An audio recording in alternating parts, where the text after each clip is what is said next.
ಏನ್ ಬರ್ತಿದ್ದಾರೆ ಕೈ ಬರಹ ಹಿಂದೆ ಇದ್ದಂತ ಮೀಸಲಾತಿ ಪದ್ಧತಿಯನ್ನ ಮರುಜೀವ ಕೊಡಿ, ವಿದ್ಯಾರ್ಥಿಗಳಿಗೆ ಅನ್ಯಾಯ ಆಗಬಾರ್ದು, ಹಳೆ ಮೀಸಲಾತಿಯನ್ನ ಜಾರಿ ಮಾಡಿ ಅಂತ ಚೀಫ್ ಸೆಕ್ರೆಟರಿ ಬರ್ತಿರೋದು. And she is the face of Karnataka state government. ಒಂದು ಮುಖವಾಣಿಗೆ ಹತ್ರ ಬರ್ದ ಮೇಲೆ ಇವರೆಲ್ಲ ಯಾರು ಬೇರೆಯವರು ಆರ್ಡರ್ ಮಾಡಕ್ಕೆ? ಇದು ಒಂದು. ನಾವು ಮೊದಲನೇ ಕಷ್ಟ ಏನ್ ಮಾಡಿ ಕೆಲಸ ಏನಾಗಬೇಕಿದೆ, ಮೊದಲು ಜಾತಿ ಪ್ರಮಾಣ ಪತ್ರ ಕೊಡೋದನ್ನ ನಿಲ್ಲಿಸಿ. ಸರ್ಕಾರಿ ನೌಕರಿಗೆ ನೀವು ತೆಗಿತಾ ಇರೋಂಥ ಹುದ್ದೆಗಳನ್ನ ಏನು ಬೈಫರ್ಕೇಟ್ ಮಾಡ್ತಾ ಇದ್ದೀರಲ್ಲ, ಇದನ್ನ ದಯವಿಟ್ಟು ನಿಲ್ಲಿಸಿ. ನಾವು ಯಾರ ವಿರುದ್ಧವೂ ಅಲ್ಲ, ಭಾರತಕ್ಕೆ ಸಂವಿಧಾನ ಕೊಟ್ಟ ರಕ್ತ ನಮ್ದು. ನಮ್ಗೆ ಅನ್ಯಾಯ ಆಗ್ತಾ ಇದೆ, ಆದ್ರೂ ಕೂಡ ನಿಮ್ ಪರವಾಗಿದ್ದೀವಿ ನಾವು, ಆದ್ರೂ ಕೂಡ ನಿಮ್ಗೆ ಅನ್ಯಾಯ ಆಗ್ಬಾರ್ದು ಅಂತ ಇದ್ದೀವಿ. ಯಾರಿಗೂ ಇಲ್ಲಿ ಅನ್ಯಾಯ ಆಗಿಲ್ಲ. ತಗೊಳ್ಳೋದ್ರಲ್ಲಿ ಕಿತ್ಕೊಳ್ಳೋದ್ರಲ್ಲಿ ಅದನ್ನ ಅನುಭವಿಸೋದ್ರಲ್ಲಿ ಅವ್ರು ಹಿಂದೆ ಉಳಿದಿದ್ದಾರೆ. ಬನ್ನಿ ಅಂತ ಕೈ ಹಿಡ್ಕೋಬೇಕು ಇವತ್ತು ರೆಡಿ ಇದೀವಿ ನಾವು.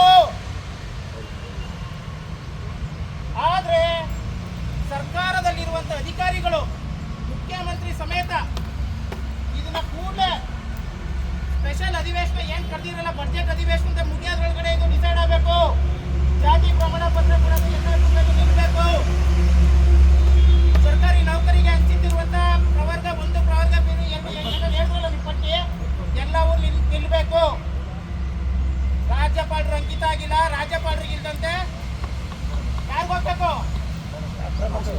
ರಾಷ್ಟ್ರಪತಿಗೆ ಹೋಗ್ಬೇಕಿತ್ತು, ಇನ್ನೂ ಆಗಿಲ್ಲ. ಯಾಕೆ ನಾವು ತಲೆ ಕೆಡ್ಸ್ಕೊತಾ ಇದೀವಿ? ಇದು ಬಹಳ ಸಿಂಪಲ್ ಆಗಿದೆ. ಮುಖ್ಯಮಂತ್ರಿ ಸಭೆ ಕರಿಬೇಕು, ಇದನ್ನ ಡಿಸೈಡ್ ಮಾಡಬೇಕು. ನಾವು ಗೆಲ್ಸಿ ಕಳಿಸಿರುವಂತಹ ರಿಸರ್ವೇಶನ್ ಕಾನ್ಸ್ಟಿಟ್ಯೂನ್ಸಿಯಿಂದ ಗೆದ್ದು ಹೋಗಿರುವಂತಹ ಪ್ರತಿನಿಧಿಗಳೇ ಬಲಗೈ ಮತ್ತು ಎಡ ಸಮುದಾಯದವರೇ ಇಬ್ರು ಕೂತ್ಕೊಂಡು ದಯವಿಟ್ಟು ಮಾತಾಡಿ ಇದನ್ನ ಬಗೆಹರಿಸಿ.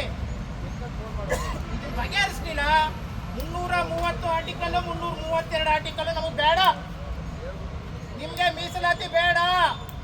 ನಮ್ಮ ಹಿತವನ್ನ ಕಾಯದೆ ಇರುವಂತಹ ನಿಮ್ಮಂತ ಪ್ರತಿನಿಧಿಗಳು ನಮಗೆ ಬೇಡ. ಜೀತ ಮಾಡ್ತೀವಿ, ನೀವು ನಮ್ಮ ಜೊತೆಗೆ ಬಂದು ಜೀತ ಮಾಡಿ. Mister Parameshwar sir, Mahadevappa sir, Narendra Swamy, Priyanka Kharge, Karjol, Muniyappa, ಬನ್ನಿ ನಮ್ಮ ಜೊತೆ ಜೀತ ಮಾಡ್ಬನ್ನಿ.